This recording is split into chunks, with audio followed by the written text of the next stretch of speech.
നമ്മൾ ഇന്ന് ഈ വീഡിയോയിലൂടെ പരിശോധിക്കുന്നത് റിയൽമി ഏറ്റവും പുതുതായി അവരുടെ സി സീരീസിൽ പുറത്തിറക്കിയിരിക്കുന്ന സ്മാർട്ട് ഫോൺ റിയൽമി C31. അപ്പോൾ ഓർക്കുക, റിയൽമിയുടെ സി സീരീസ് എന്ന് പറയുന്നത് ഏറ്റവും ബജറ്റ് ഫ്രണ്ട്ലി ആയിട്ടുള്ള സ്മാർട്ട് ഫോണാണ്. അത്തരത്തിൽ റിയൽമി ഏറ്റവും പുതിയ പുറത്തിറക്കിയ റിയൽമി C31 നമുക്ക് അൺബോക്സ് ചെയ്ത് എന്തൊക്കെയാണ് ഈ ഒരു ഫോണിൻ്റെ വിശേഷങ്ങളെന്ന് ഓരോന്നായി പരിശോധിക്കാം. ഇവിടെ C31 എന്ന് ഇതുപോലെ ബോക്സിൻ്റെ പുറത്ത് എഴുതിയിട്ടുണ്ട്. അതുപോലെ റിയൽമി എന്ന് ഇവിടെ താഴെ എഴുതിയിരിക്കുന്നു. ബാക്കിൽ ഇതിൻ്റെ പ്രധാനപ്പെട്ട സ്പെസിഫിക്കേഷൻ ഡീറ്റെയിൽസ് കൊടുത്തിട്ടുണ്ട്. അപ്പോൾ റിയൽമി C31 പവർഫുൾ യൂണിസോക്ക് T612 എന്ന പ്രോസറാണ് ഈ ഒരു സ്മാർട്ട് ഫോൺ നൽകിയിരിക്കുന്നത്. അതുപോലെ 5000 mAh മാസീവ് ബാറ്ററി ഉണ്ടെന്ന് പറയുന്നു. 13 MB AI camera, 8.4mm ultra slim design എന്ന് പറയുന്നത്. അപ്പോൾ സാധാരണ ഒരു ഫോണിൻ്റെ ഈ തിക്നെസ് ഒന്നും ഹൈലൈറ്റ് ചെയ്ത് കാണിക്കാറില്ല ഫോണിൻ്റെ ബോക്സിൻ്റെ ബാക്കിൽ. ഞാൻ ആദ്യമായിട്ടാണ് അങ്ങനെ ഒരു തിക്നെസ് ഫോണിൻ്റെ ബാക്കിൽ ഹൈലൈറ്റഡ് ഫീച്ചറായിട്ട് കാണിക്കുന്നത്. അപ്പോൾ വേറെ ഒന്നും ഇതിനകത്ത് ഹൈലൈറ്റ് ചെയ്യാനില്ലേ എന്നൊരു സംശയം എൻ്റെ മനസ്സിൽ ഓടിയെത്തി. എന്ത് തന്നെ ആയാലും നമുക്ക് ഈ ഒരു റിയൽമി C31 എന്ന് പറയുന്ന സ്മാർട്ട് ഫോൺ അൺബോക്സ് ചെയ്ത് എന്തൊക്കെയാണ് ഈ ഒരു ഫോണിൻ്റെ വിശേഷങ്ങളെന്ന് ഓരോന്നായി പരിശോധിക്കാം. അതുപോലെ നമ്മൾ ഇന്ന് അൺബോക്സ് ചെയ്യുന്നത് 4GB RAM 64GB internal memory വേരിയൻറ്റും ഈ ഒരു ഫോണിൻ്റെ കളർ വേരിയൻ്റ് എന്ന് പറയുന്നത് ലൈറ്റ് സിൽവർ എന്ന കളർ വേരിയൻറ്റുമാണ്. അപ്പോൾ അൺബോക്സ് ചെയ്യാണ്.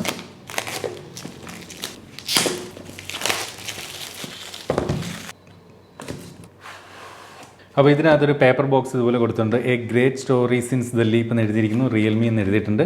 ഇതിനകത്ത് ബാക്ക് കേസ് ഇല്ലാന്ന് തോന്നുന്നു, അറിയില്ല ഇതിനകത്തുണ്ടോ എന്നറിയില്ല. ഈ ഒരു കവറിനകത്തുള്ളത് ഇതിൻ്റെ ഒരു യൂസർ മാനുവൽ, വാറൻറ്റി കാർഡ് ഇൻഫർമേഷനാണ്. കൂടാതെ ഇതേ ഇരിക്കുന്നു നമ്മുടെ സ്മാർട്ട് ഫോൺ, അതിലേക്ക് വരാം. അത് കൂടാതെ വേറെ എന്തൊക്കെയുണ്ടെന്ന് നോക്കാം. ഈ ഒരു ബോക്സിനകത്ത് ഞാൻ പറഞ്ഞതുപോലെ തന്നെയാണ്, ഇതിനകത്ത് ബാക്ക് കേസ് കൊടുത്തിട്ടില്ല. ഇതിനകത്തൊരു 10 വാട്ടിൻ്റെ ഒരു ചാർജറാണ് ഈ ഒരു സ്മാർട്ട് ഫോണിനകത്ത് നൽകിയിരിക്കുന്നത്. വളരെ അധികം വെയിറ്റ് ഒന്നുമില്ല, കണ്ടു കഴിഞ്ഞാൽ കുറച്ച് വലിപ്പം കൂടുതൽ തോന്നുമെങ്കിലും വളരെ വെയിറ്റ് ഒന്നും ഇല്ലാത്ത ഒരു ചാർജറാണ് ഈ സ്മാർട്ട് ഫോണിൽ നൽകിയിരിക്കുന്നത്. ചാർജിങ്ങിന് ടൈപ്പ് സി ചാർജിങ് കേബിൾ തന്നെ ആയിരിക്കുമെന്നാണ് പ്രതീക്ഷ.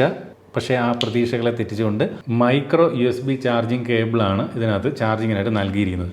ഇപ്പോൾ വരുന്ന ഒരു 99.9% സ്മാർട്ട് ഫോണുകളിലും ടൈപ്പ് സി ചാർജിങ് കേബിളിലേക്ക് മാറി. പക്ഷേ എന്തുകൊണ്ടോ എനിക്കറിയില്ല, ഇതിനകത്ത് മൈക്രോ USB കൊടുത്തിരിക്കുന്നു. ടൈപ്പ് സി നൽകുന്നതായിരുന്നു കുറച്ചുകൂടി ബെറ്റർ എന്ന് എനിക്കൊരു അഭിപ്രായമുണ്ട്. കോസ്റ്റ് കട്ടിങ് ആയിരിക്കും മൊത്തത്തിൽ ഇതിൻ്റെ ഒരു ഉദ്ദേശം എന്ന് തോന്നുന്നുണ്ട്. എന്ത് തന്നെയായാലും നമുക്ക് ഫോണിലേക്ക് വരാം. ദേ ഇരിക്കും നമ്മുടെ റിയൽമി C31. ആ ഒരു പ്ലാസ്റ്റിക് കവറിൽ നിന്ന് പുറത്തേക്ക് എടുക്കുന്നു. ഇതിൻ്റെ പുറത്തൊട്ടിച്ചിരിക്കുന്ന ഈ ഒരു സ്റ്റിക്കറിനകത്തും നേരത്തെ നമ്മൾ ഫോണിൻ്റെ ബോക്സിൻ്റെ ബാക്കിൽ കണ്ടതുപോലുള്ള ഒരു ഹൈലൈറ്റഡ് ഫീച്ചേഴ്സ് എഴുതിയിട്ടുണ്ട്. റിയൽമി C31 എന്നൊക്കെ എഴുതിയിരിക്കുന്നു. എനിവേ നമുക്ക് സ്ക്രീൻ പ്രൊട്ടക്ഷന് വേണ്ടി നൽകുന്ന സ്റ്റിക്കറും ഒഴിവാക്കുന്നു. ഇനി നമുക്ക് ആ ഫോണിൻ്റെ ഒരു ബാക്ക് സൈഡ് ഡിസൈൻ നമുക്ക് നോക്കാം. യെസ്, ബാക്ക് കാണാൻ നല്ല ലുക്കുണ്ട്. എസ്പെഷ്യലി ആ ക്യാമറ മൊഡ്യൂൾ. റിയൽമി അടുത്തിടെ പുറത്തിറക്കിയ റിയൽമിയുടെ ഒരു പ്രൈസ് കൂടിയ റിയൽമി 9 Pro Plusൻ്റെയൊക്കെ ഒരു ക്യാമറ മൊഡ്യൂൾ ഓർമ്മിപ്പിക്കുന്ന തരത്തിലുള്ള ഒരു മനോഹരമായിട്ടുള്ള ഒരു ഡിസൈൻ ഫോണിൻ്റെ ബാക്ക് സൈഡിൽ നൽകിയിട്ടുണ്ട്. പക്ഷേ ഇവിടെ ചെറിയ ഗ്രിപ്പുള്ള തരത്തിലുള്ള ഒരു ഡിസൈനാണ്. ചെറിയ ലൈറ്റ് ഫ്ലെയേഴ്സ് നമുക്കിതുപോലെ ഇതിനകത്ത് കാണാൻ സാധിക്കുന്നുണ്ട്. ഇവിടെ ബാക്ക് സൈഡിലായിട്ടാണ് സ്പീക്കർ വെൻറ്റ് കൊടുത്തിരിക്കുന്നത്. ഇവിടെ റിയൽമി എന്ന് എഴുതിയിരിക്കുന്നു. ബാക്കിൽ 3 ക്യാമറകളാണ് കൊടുത്തിരിക്കുന്നത്. കൂടാതെ ഒരു LED ഫ്ലാഷ് ലൈറ്റും ഈ ഒരു സ്മാർട്ട് ഫോണിനകത്ത് നൽകിയിരിക്കുന്നതായിട്ട് കാണാം. ഇനി നമുക്ക് ഈ ഒരു സ്മാർട്ട് ഫോൺ ഒന്ന് ഓൺ ചെയ്ത് നോക്കാം. ഓൺ ചെയ്യുമ്പോൾ ഇതുപോലെ റിയൽമി എന്നും പവേർഡ് ബൈ ആൻഡ്രോയിഡ് എന്നും എഴുതി കാണിക്കുന്നു. അപ്പോൾ ഈ ഒരു സ്മാർട്ട് ഫോണിനകത്ത് റിയൽമി ഹൈലൈറ്റ് ചെയ്യുന്ന ഒരു കാര്യം എന്ന് പറയുന്നത് the most stylish entry level smart phone എന്നാണ്. ഈ ഒരു പ്രൈസ് റേഞ്ചിൽ ഇതൊരു ബജറ്റ് ഫ്രണ്ട്ലി സ്മാർട്ട് ഫോൺ ആയിരിക്കും എന്നുള്ള കാര്യം ഏകദേശം ഉറപ്പിക്കാം. ഈ ഒരു ഫോണിൻ്റെ പ്രൈസ് സെഗ്മെൻറ്റിൽ വരുന്ന മോസ്റ്റ് സ്റ്റൈലിഷ് സ്മാർട്ട് ഫോൺ എന്ന ഒരു അവകാശവാദവുമായിട്ടാണ് റിയൽമി C31 റിയൽമി അണിയിച്ചൊരുക്കിയിരിക്കുന്നത്. അത് ഏകദേശം ശരിവെക്കുന്ന തരത്തിലാണ് ഈ ഒരു ഫോണിൻ്റെ ആ ഒരു ലുക്കിംഗ്. കാണാൻ അതിമനോഹരം തന്നെയാണ്. നമ്മുടെ പോക്കറ്റിലൊക്കെ ഇരുന്ന് കഴിഞ്ഞാൽ അതിമനോഹരമായിട്ടുള്ളൊരു സ്മാർട്ട് ഫോൺ തന്നെയാണ് റിയൽമി C31. കാണാനുള്ള ലുക്ക് പോലെ അതിനകത്തുള്ള പെർഫോമൻസും മറ്റു കാര്യങ്ങളൊക്കെ ഒരുപാട് കാര്യങ്ങൾ നമുക്ക് ആവശ്യമുണ്ട് അല്ലേ? അതൊക്കെ എത്രത്തോളം ഈ ഒരു സ്മാർട്ട് ഫോണിനകത്ത് ഉണ്ട് എന്ന് നോക്കാം. ഈ ഒരു ഫോൺ 8.4mm തിക്നെസ്സാണ് ഫോണിന് നൽകിയിരിക്കുന്നത്. അപ്പോൾ ഓക്കെ, ഡീസൻ്റ് ആയിട്ടുള്ള ഒരു കനമാണ് ഈ ഒരു സ്മാർട്ട് ഫോണിനകത്ത് നൽകിയിരിക്കുന്നത്. അപ്പോൾ ആ ഒരു തിക്നെസ് പോലും റിയൽമി ഈ ഒരു ഫോണിനകത്ത് ഹൈലൈറ്റ് ചെയ്ത് പറയുന്നുണ്ട്. നേരത്തെ ഞാൻ പറഞ്ഞതുപോലെ ഇതിന് 197 ഗ്രാം ഭാരമാണ്. അപ്പോൾ അണ്ടർ 200 ഗ്രാമാണ് ഇതിൻ്റെ ഒരു ഭാരം. അപ്പോൾ വെയിറ്റ് എന്താ പറയുന്നത് 200 ഗ്രാമിൽ താഴെയാണ്, ഓക്കെയാണ്. അതുപോലെ ഇൻ ഹാൻഡ് ഫീലൊക്കെ പറഞ്ഞാൽ കുഴപ്പമൊന്നുമില്ല. നമുക്ക് ഹാൻഡിൽ ചെയ്യാനൊക്കെ മനോഹരമായിട്ടുള്ളൊരു സ്മാർട്ട് ഫോൺ തന്നെയാണ് റിയൽമി C31. ഇനി ഇതിൻ്റെ ഒരു ഡിസ്പ്ലേയുടെ കാര്യത്തിലേക്ക് നമ്മൾ കടന്നു കഴിഞ്ഞാൽ 6.52 ഇഞ്ചിൻ്റെ HD+ ഡിസ്പ്ലേ ആണ്. അപ്പോൾ HD+ റെസൊല്യൂഷനാണ്, ഫുൾ HD+ റെസൊല്യൂഷൻ ഇല്ല. പ്രൈസ് കട്ട് ചെയ്യുന്നതിൻ്റെ ഭാഗമായിട്ട് ഡിസ്പ്ലേ വലിയ തരക്കേടൊന്നും പറയാനൊന്നുമില്ല. പക്ഷേ വാട്ടർ ഡ്രോപ്പ് നോച്ചാണ്. ഇന്ന് വരുന്ന 90% സ്മാർട്ട് ഫോണുകളും പഞ്ച് ഹോൾ ക്യാമറയിലൊക്കെ മാറിക്കഴിഞ്ഞു. ഇതൊരു പഴയ ഡിസൈൻ ആണ് എന്ന് പറയാതിരിക്കാൻ വയ്യ. അപ്പോൾ ആ ഒരു കുറവുണ്ട്. പക്ഷേ എല്ലാം ഫോണിൻ്റെ പ്രൈസുമായിട്ട് നോക്കി കണ്ടു വേണം നമ്മൾ ഇതിനെ വിലയിരുത്താൻ എന്നുകൂടി ഓർമ്മിപ്പിക്കട്ടെ. അതുപോലെ ഈ ഒരു ഫോണിൻ്റെ സോഫ്റ്റ്വെയർ സൈഡിലേക്ക് വന്നു കഴിഞ്ഞാൽ ഇതിനകത്ത് നൽകിയിരിക്കുന്ന റിയൽമിയുടെ യൂസർ ഇൻ്റർഫേസ് എന്ന് പറയുന്നത് റിയൽമി UI 6 ആണ്. അതായത് ലൈറ്റ് വെർഷനാണ്. സാധാരണ റിയൽമി യൂസർ ഇൻ്റർഫേസിനേക്കാൾ ലൈറ്റർ വെർഷനായിട്ടുള്ള ഒരു യൂസർ ഇൻ്റർഫേസാണ് ഈ ഒരു സ്മാർട്ട് ഫോണിനകത്ത് നൽകിയിരിക്കുന്നത്. എന്നാൽ ആൻഡ്രോയിഡ് 11 ആണ് ഈ ഒരു ഫോണിനകത്ത് നൽകിയിരിക്കുന്നത്. അപ്പോൾ ഈ ഒരു സ്മാർട്ട് ഫോൺ ഈ പറഞ്ഞ പോലെ ഒരു ബജറ്റ് ഫ്രണ്ട്ലി ആയതുകൊണ്ട് തന്നെ ഒരുപാട് ഇതിനകത്ത് ഹെവി ടാസ്കുകളൊക്കെ ഒഴിവാക്കുന്നതിന് വേണ്ടിയിട്ടാണ് ഒരു ലൈറ്റർ യൂസർ ഇൻ്റർഫേസ് ഈ ഒരു സ്മാർട്ട് ഫോണിനകത്ത് നൽകിയിരിക്കുന്നത്. ഈ ഫോണിനകത്ത് പ്രീ ഇൻസ്റ്റാൾ ആയിട്ട് വരുന്ന ആപ്ലിക്കേഷനുകളെ കുറിച്ച് ചോദിച്ചാൽ സാധാരണ റിയൽമി ഫോണുകൾ കാണപ്പെടുന്ന തരത്തിലുള്ള കുറച്ച് ആപ്ലിക്കേഷൻ, ഇപ്പോൾ ഉദാഹരണത്തിന് സ്നാപ്ചാറ്റ്, അതുപോലെ മോജ്, അങ്ങനെ കുറച്ച് ആപ്ലിക്കേഷൻസ് ഇതിനകത്ത് പ്രീ ഇൻസ്റ്റാൾ ആയിട്ട് വരുന്നുമുണ്ട്. ഫോണിൻ്റെ ഫിംഗർ പ്രിൻറ്റ് സംവിധാനം ഈ ഒരു ഫോണിൻ്റെ പവർ ബട്ടണിലാണ് നൽകിയിരിക്കുന്നത്. ചുരുക്കി പറഞ്ഞാൽ സൈഡ് മൗണ്ടഡ് ആയിട്ടാണ് നൽകിയിരിക്കുന്നത്. അതൊരു നല്ല റെസ്പോൺസ് ആയിട്ട് പ്രവർത്തിക്കുന്നുമുണ്ട്. നല്ല റെസ്പോൺസ് ഉണ്ട് ആ ഒരു ഫിംഗർ പ്രിൻറ്റിന്. സാധാരണ ഈ പ്രൈസ് കാറ്റഗറിയിൽ വരുന്ന സ്മാർട്ട് ഫോണുകളിലേക്ക് ഫിംഗർ പ്രിൻറ്റ് ഫോണിൻ്റെ ബാക്ക് സൈഡിലാണ് നൽകാറുള്ളത്. പക്ഷേ ഇവിടെ സൈഡ് മൗണ്ടഡ് ആയിട്ട് കൊടുത്തിരിക്കുന്നു എന്നുള്ളതൊരു വലിയ കാര്യമായിട്ട് എടുത്ത് പറയട്ടെ. അതുപോലെ ഫേസ് അൺലോക്കും ഈ ഒരു സ്മാർട്ട് ഫോണിൽ നൽകിയിട്ടുണ്ട്. ബ്ലൂടൂത്ത് വെർഷൻ 5 നൽകിയിരിക്കുന്ന ഈ ഒരു സ്മാർട്ട് ഫോണിനകത്ത് യൂണിസോക്കിൻ്റെ T612 എന്ന പ്രോസറാണ് നൽകിയിരിക്കുന്നത്. ബജറ്റ് ഫ്രണ്ട്ലി സ്മാർട്ട് ഫോണുകൾ നേരത്തെയും നമ്മൾ പരിചയപ്പെടുത്തിയ പല സ്മാർട്ട് ഫോണുകളിലും ഈ യൂണിസോക്കിൻ്റെ T612 എന്ന പ്രോസർ വന്നിട്ടുണ്ട്.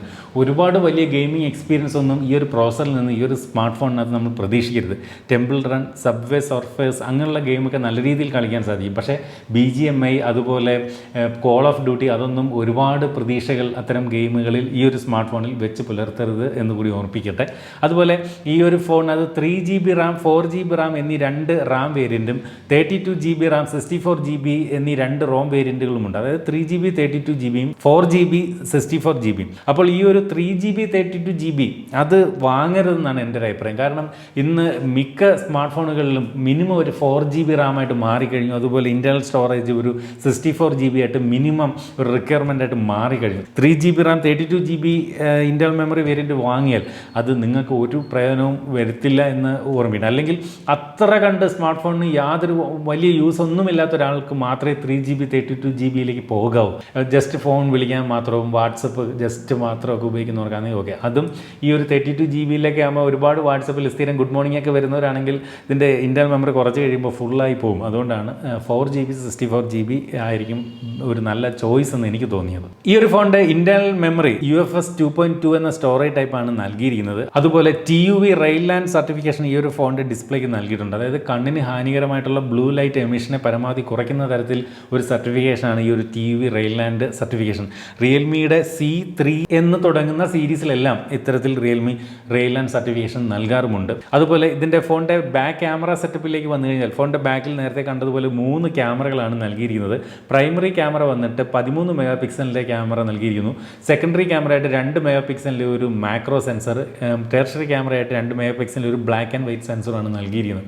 അപ്പോൾ അൾട്രാ വൈഡ് അങ്ങനെയുള്ള സെൻസറൊന്നുമില്ല. വൈഡ് ആംഗിൾ ഫോട്ടോകളോ വീഡിയോകളോ ഈ ഒരു ഫോൺ ഉപയോഗിച്ചുകൊണ്ട് അതുകൊണ്ട് തന്നെ എടുക്കാൻ സാധിക്കില്ല. 13 മെഗാ പിക്സലിൻ്റെ ഈ ഒരു സെൻസർ എന്ന് പറയുന്നത് ഒരു നോർമൽ യൂസ് എന്നുള്ള രീതി മാത്രമേ നമുക്കിതിൽ പ്രതീക്ഷിക്കാനാവും. ഒരുപാട് ഭയങ്കരമായിട്ടുള്ള ഒരു ക്യാമറ പെർഫോമൻസ് ഒന്നും അതുകൊണ്ട് ഈ ഒരു സ്മാർട്ട് ഫോണിനകത്ത് പ്രതീക്ഷിക്കരുത്. അതുപോലെ സെൽഫി എടുക്കുന്നതിന് വേണ്ടി 5 മെഗാ പിക്സലിൻ്റെ ഒരു സെൽഫി സെൻസറാണ് ഇതുപോലെ ഫ്രണ്ടിൽ വാട്ടർ ഡ്രോപ്പ് നോച്ചിൽ ഈ ഒരു സ്മാർട്ട് ഫോണിനകത്ത് നൽകിയിരിക്കുന്നത്. ഈ ഒരു ഫോണിൻ്റെ ബാക്ക് ക്യാമറ ഉപയോഗിച്ചുകൊണ്ട് നമുക്ക് മാക്സിമം ഇത്തരത്തിൽ 1080pയിൽ 30 ഫ്രെയിംസ് പെർ സെക്കൻഡ് വരെയുള്ള വീഡിയോകളും അതുപോലെ ഫ്രണ്ട് ക്യാമറ ഉപയോഗിച്ചുകൊണ്ട് മാക്സിമം 720pയിൽ 30 ഫ്രെയിംസ് പെർ സെക്കൻഡ് വരെയുള്ള വീഡിയോകളുമാണ് ഷൂട്ട് ചെയ്യാൻ സാധിക്കുക. അപ്പോൾ ഒരുപാട് കാര്യങ്ങളൊന്നും വീഡിയോ വിഭാഗത്തിൽ ഈ ഒരു സ്മാർട്ട് ഫോണിൻ്റെ ക്യാമറയിൽ നിന്ന് പ്രതീക്ഷിക്കേണ്ട. ഇതിൻ്റെ ബാറ്ററി ഡിപ്പാർട്ട്മെൻറ്റിലേക്ക് വന്നു കഴിഞ്ഞാൽ 5000 mAh ബാറ്ററി നൽകിയിട്ടുണ്ട്. അത് ചാർജ് ചെയ്യാനായിട്ട് 10 വാട്ടിൻ്റെ ചാർജറാണ് നൽകിയിരിക്കുന്നത്. പക്ഷേ ഈ ഒരു 10 വാട്ടിൻ്റെ ചാർജർ ഉപയോഗിച്ചുകൊണ്ട് ഈ ഒരു സ്മാർട്ട് ഫോൺ ചാർജ് ചെയ്യാനായിട്ട് കുറച്ച് ടൈം എടുക്കും. എങ്ങനെ പോലും 2-3 മണിക്കൂർ എടുക്കുമെന്നാണ് എൻ്റെ ഒരു ധാരണ. കുറച്ചും കൂടി ഒരു ഫാസ്റ്റ് ചാർജർ ഈ ഒരു സ്മാർട്ട് ഫോണിനകത്ത് നൽകാമായിരുന്നു എന്ന് തോന്നി. ഒരു 18 വാട്ടിൻ്റെ ഒരു ഫാസ്റ്റ് ചാർജിങ് സപ്പോർട്ട് കൊടുക്കാമായിരുന്നു ഈ ഒരു സ്മാർട്ട് ഫോണിൽ. പക്ഷേ 10 വാട്ടിൻ്റെ ചാർജറാണ് ഫോണിൻ്റെ ബോക്സിനോടൊപ്പവും നൽകിയിരിക്കുന്നത്. അതുപോലെ ചാർജിങ്ങിന് നേരത്തെ നമ്മൾ കണ്ടപോലെ USB Type-C പോർട്ട് കൊടുത്തിരുന്നെങ്കിൽ കുറച്ച് ബെറ്റർ ആയേനെ. ഇത് മൈക്രോ USB പോർട്ടാണ് ഈ ഒരു സ്മാർട്ട് ഫോണിൽ നൽകിയിരിക്കുന്നത്. 2 വ്യത്യസ്ത കളറുകളാണ് ഈ ഒരു സ്മാർട്ട് ഫോണിൽ ലഭിക്കുന്നത്. Light silver, dark green. നമ്മൾ പരിചയപ്പെട്ടത് ലൈറ്റ് സിൽവർ എന്ന ഒരു കളർ വേരിയൻ്റ് ആണ്. അപ്പോൾ ഡാർക്ക് ഗ്രീൻ എന്ന് പറയുന്ന ഒരു കളർ വേരിയൻറ്റ് കൂടി ഈ ഒരു സ്മാർട്ട് ഫോണിനുണ്ട്. ഇതിൻ്റെ ഒരു സൈഡ് പ്രൊഫൈലൊക്കെ നോക്കിക്കഴിഞ്ഞാൽ താഴെ 3.5mm ഓഡിയോ ജാക്ക്, മൈക്രോ ഫോണുകൾ, അതുപോലെ മൈക്രോ USB ചാർജിങ് പോർട്ട്, ഇടത് സൈഡിലായിട്ട് ഇത്തരത്തിൽ വോളിയം റോക്കേഴ്സും സിം ട്രേയും, വലത് സൈഡിൽ പവർ ബട്ടൺ വിത്ത് ഫിംഗർ പ്രിൻറ്റ് സംവിധാനം, മുകളിൽ കാര്യമായിട്ടൊന്നും തന്നെ നൽകിയിട്ടില്ല. അടുത്തായിട്ട് നമുക്ക് ഇതിൻ്റെ ഒരു സിം ട്രേ ഏത് ടൈപ്പാണെന്ന് കൂടി നോക്കാം. ഞാൻ ഈ ഒരു ഫോണിനകത്ത് ട്രിപ്പിൾ കാർഡ് സ്ലോട്ട് തന്നെയാണ് പ്രതീക്ഷിക്കുന്നത്, തന്നെ ആകണം. കാരണം സിം ട്രേ എന്ന് പറയുന്നത് ട്രിപ്പിൾ കാർഡ് സ്ലോട്ടാണ്. അപ്പോൾ ഒന്നും പേടിക്കേണ്ട, നമുക്ക് ഒരേ സമയം 2 നാനോ സിം കാർഡുകളും ഒരു മെമ്മറി കാർഡ് ഈ ഒരു സ്മാർട്ട് ഫോണിനകത്ത് ഒരുമിച്ച് ഉപയോഗിക്കാം. അപ്പോൾ അതാണ് ഈ ഒരു സ്മാർട്ട് ഫോണിൻ്റെ വിശേഷങ്ങൾ. ഇനി സാർ വാല്യൂ അറിയേണ്ടവർക്ക്, എസ്പെഷ്യലി ബജറ്റ് ഫ്രണ്ട്ലി സ്മാർട്ട് ഫോണുകൾ വാങ്ങുന്നവർ പലരും അതിൻ്റെ ഒരു സാർ വാല്യൂവിനെ കുറിച്ച് ഒന്നുകൂടി ഒന്ന് ശ്രദ്ധിച്ചിട്ടാണ് ചെയ്യാറുള്ളത്. ഹെഡിന് 1.88 ബോഡിക്ക് 0.599 അപ്പോൾ വിത്തിൻ ലിമിറ്റ്. ഓർക്ക് വിത്തിൻ ലിമിറ്റ് സാർ വാല്യൂ ഉള്ള ഫോണുകൾ മാത്രമേ ഇന്ത്യയിൽ വിൽക്കാൻ അനുവദിക്കുകയുള്ളൂ. അത് പലപ്പോഴും ഒരു തെറ്റിദ്ധാരണയായിട്ട് നിൽക്കാറുമുണ്ട്. എനിവേ, അടുത്തതിൻ്റെ ഒരു പ്രൈസിംഗ് ആണ്. ആക്ച്വലി ഞാൻ ഈ ഒരു സ്മാർട്ട് ഫോണിൻ്റെ വീഡിയോ ചെയ്യുന്ന ഈ ഒരു സമയത്ത് ഈ ഒരു സ്മാർട്ട് ഫോണിൻ്റെ പ്രൈസിംഗ് അറിവായിട്ടില്ല. പക്ഷേ നിങ്ങൾ ഈ ഒരു വീഡിയോ കാണുമ്പോൾ തീർച്ചയായിട്ടും ഈ ഒരു ഫോണിൻ്റെ പ്രൈസ് വന്നിട്ടുണ്ടാവും. എനിക്ക് തോന്നുന്നു ഇതൊരു 12,000 രൂപയിൽ താഴെ ആയിരിക്കും ഇതിൻ്റെ ഒരു പ്രൈസിങ്. 12,000 രൂപയിലല്ല, ഒരു 10,000 രൂപയിൽ താഴെയാണെങ്കിൽ ഒരു മികച്ച പ്രൈസിങ് തന്നെ ആയിരിക്കും ഈ ഒരു സ്മാർട്ട് ഫോണിന് എന്ന് പറയേണ്ടി വരും. അധികം പോക്കറ്റ് കാലിയാക്കാതെ നമുക്കൊരു സ്മാർട്ട് ഫോൺ വാങ്ങണമെങ്കിൽ തീർച്ചയായിട്ടും ഈ ഒരു സ്മാർട്ട് ഫോൺ പരിഗണിക്കാം. പക്ഷേ ഒരുപാട് കാര്യങ്ങൾ ഈ ഒരു ഫോണിൽ നിന്ന് റിട്ടേൺ പ്രതീക്ഷിക്കരുത്. ജസ്റ്റ് കോളിംഗ് പർപ്പസ്, ഒരു വാട്സപ്പ് അല്ലേ, ടെമ്പിൾ റൺ പോലുള്ള കുഞ്ഞു കുഞ്ഞു ഗെയിമുകൾ, അങ്ങനെയൊക്കെയുള്ള കാര്യങ്ങൾക്ക് ഈ ഒരു സ്മാർട്ട് ഫോൺ നമുക്ക് കൺസിഡർ ചെയ്യാം. അതുപോലെ പ്രായമായവർക്ക്, അവരൊന്നും അധികം ഒരു ഫോൺ ഉപയോഗിക്കാറില്ല. പലപ്പോഴും ഈ പറഞ്ഞതുപോലെ കോൾ ചെയ്യാനൊക്കെ മാത്രമാണ് അവർ സ്മാർട്ട് ഫോണുകൾ ഉപയോഗിക്കുക അല്ലേ. അത്തരക്കാർക്ക് വേണമെങ്കിൽ വാങ്ങിക്കൊടുക്കാൻ പറ്റുന്നൊരു സ്മാർട്ട് ഫോൺ കൂടിയാണ്. ഒരു ഫീച്ചർ ഫോണിൽ നിന്നൊരു സ്മാർട്ട് ഫോണിലേക്ക് ഒരു അപ്ഗ്രേഡ് പ്രതീക്ഷിക്കുന്നവർക്ക്, ഒരു എൻട്രി ലെവൽ എന്നുള്ള രീതിയിൽ ഒരു സ്മാർട്ട് ഫോൺ വേണ്ടുന്നവർക്കും നമുക്ക് ഈ റിയൽമിയുടെ C31 എന്ന് പറയുന്ന സ്മാർട്ട് ഫോൺ പരിഗണിക്കാം. അപ്പോൾ ഈ ഒരു സ്മാർട്ട് ഫോണിനെ കുറിച്ച് നിങ്ങൾക്ക് തോന്നിയ കാര്യങ്ങളൊന്ന് വീഡിയോയ്ക്ക് താഴെ കമൻറ്റായി രേഖപ്പെടുത്തണേ. അപ്പോൾ ആ കമൻറ്റുകൾ മൊത്തം വായിക്കുമ്പോൾ നമുക്ക് ഇനി വാങ്ങാനുള്ളവർക്കും ഈ ഒരു സ്മാർട്ട് ഫോണിനെ കുറിച്ച് ഞാൻ പറഞ്ഞതിൻ്റെ കൂടുതൽ കാര്യങ്ങൾ മനസ്സിലാക്കാൻ സാധിക്കും. അപ്പോൾ ഇതുപോലെ മനോഹരമായിട്ടുള്ള മറ്റൊരു പ്രോഡക്റ്റിൻ്റെ വിശേഷവുമായിട്ട് നമുക്ക് അടുത്ത വീഡിയോയിൽ വീണ്ടും കാണാം. അതുവരെ സ്റ്റേ സേഫ്, ബൈ.